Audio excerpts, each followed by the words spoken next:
Welcome to the final outcome, where we meet vectors, the mathematics of size and direction together. They're the language behind navigation, physics, engineering, and computer graphics, and they're more approachable than they first look. A vector carries both a size, its magnitude, and a direction, which sets it apart from a scalar that has size only.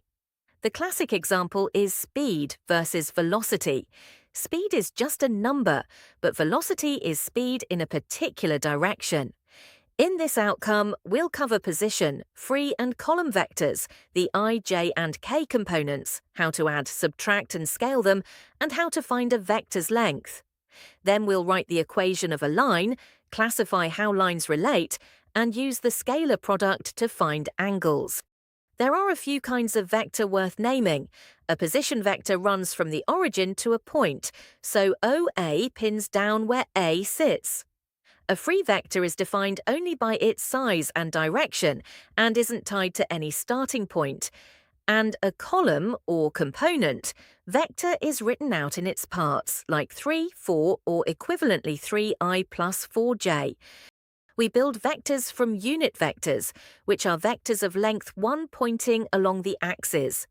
In 2 dimensions, we use I along the x-axis and j along the y-axis, so 3i plus 4j is the same as the column vector 3, 4. In 3 dimensions, we add k along the z-axis, so 2i plus 3j plus 4k is the column vector 2, 3, 4. Adding vectors is as simple as adding their matching components, which geometrically means laying them nose to tail, the triangle law. Take a equals 4, 1 and b equals 1, 3, then a plus b is 4 plus 1, and 1 plus 3, giving 5, 4.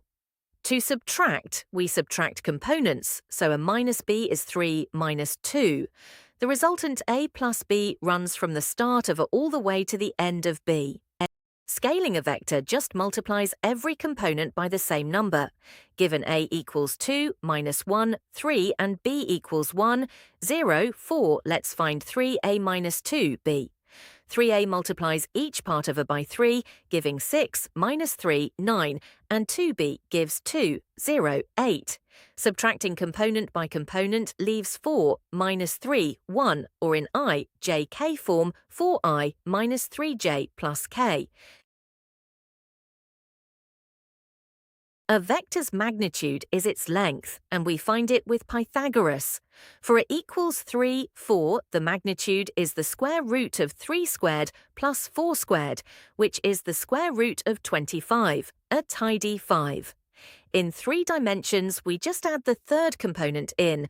For b equals 2, 3, 6, the magnitude is the square root of 2 squared plus 3 squared plus 6 squared, which is the square root of 49, giving 7. The upright bars around a simply mean the length of a. Let's picture a vector in 3 dimensions, with parts along the x, y, and z axes. The vector a equals 2i plus 3j plus 4k, or 2, 3, 4 in column form. Its magnitude is the square root of 4 plus 9 plus 16, which is the square root of 29, about 5.39. Each component is 1 arrow along an axis, and reassuringly the same rules for adding and measuring carry straight over from 2 dimensions. A line is fixed by just 2 things, 1 point on it and a direction to travel in. We write it as r equals a plus td, where a is the position vector of a point on the line, d is the direction, and t is a parameter we're free to vary. For instance, r equals 1, 2 plus t times 3. 1 passes through the point 1, 2 heading in the direction 3, 1. Each value of t simply picks out a different point along the same line, and this works identically in 3 dimensions. Let's check whether the point 7, 4 lies on the line r equals 1, 2 plus t times 3, 1. Splitting into components, x is 1 plus 3t and y is 2 plus t.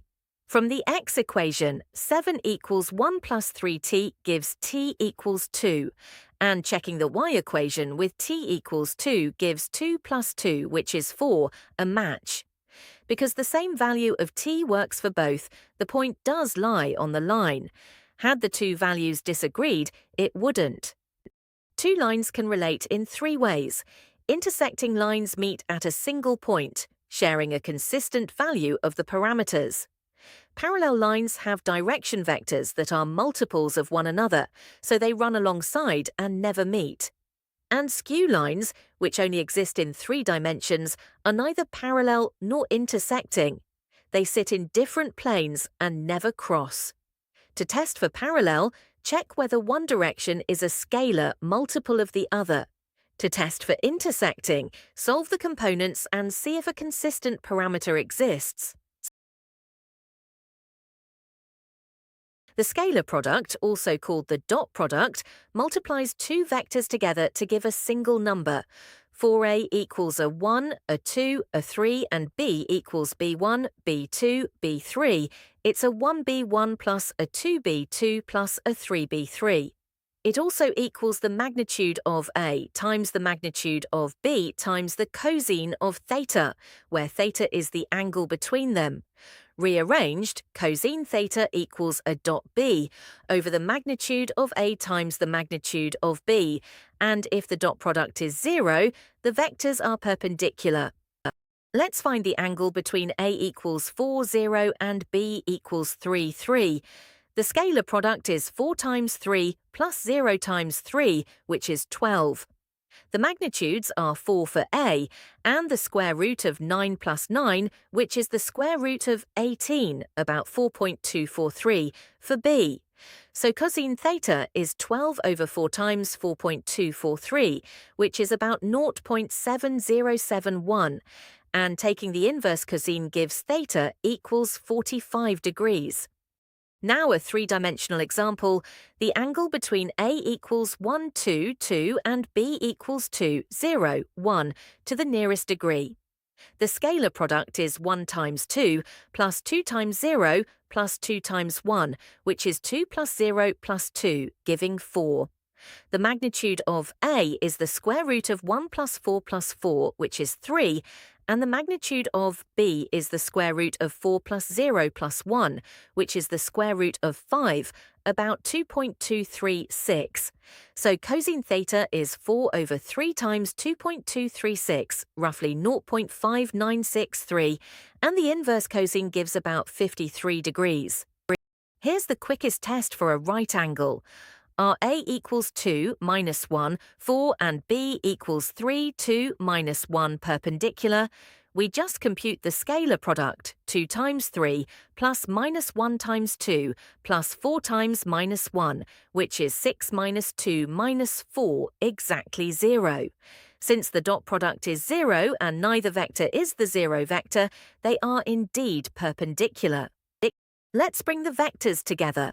A vector combines size and direction, and it behaves the same way in 2 and 3 dimensions. You add or subtract component by component, scale by multiplying every component, and find length with Pythagoras. Lines are written as r equals a plus td and classified as intersecting, parallel, or skew. And the scalar product gives you the angle between two vectors, as well as an instant test for whether they're perpendicular. To recap the final outcome, a vector has magnitude and direction and can be a position, free or column vector, written with I, j, and k components. You add or subtract vectors component by component, and scalar multiplication scales every component. Magnitude comes from Pythagoras in 2 or 3 dimensions. A line is r equals a plus td, with two lines being intersecting, parallel, or skew.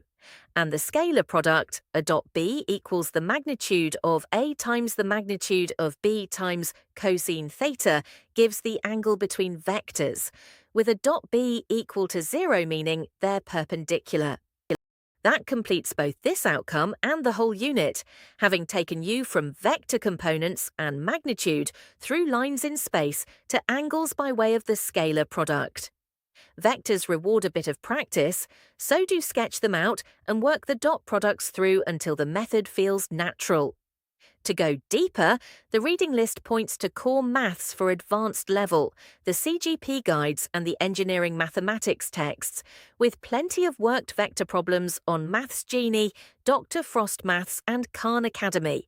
As ever, the unit's ebooks and journals on Moodle are there whenever you'd like more support.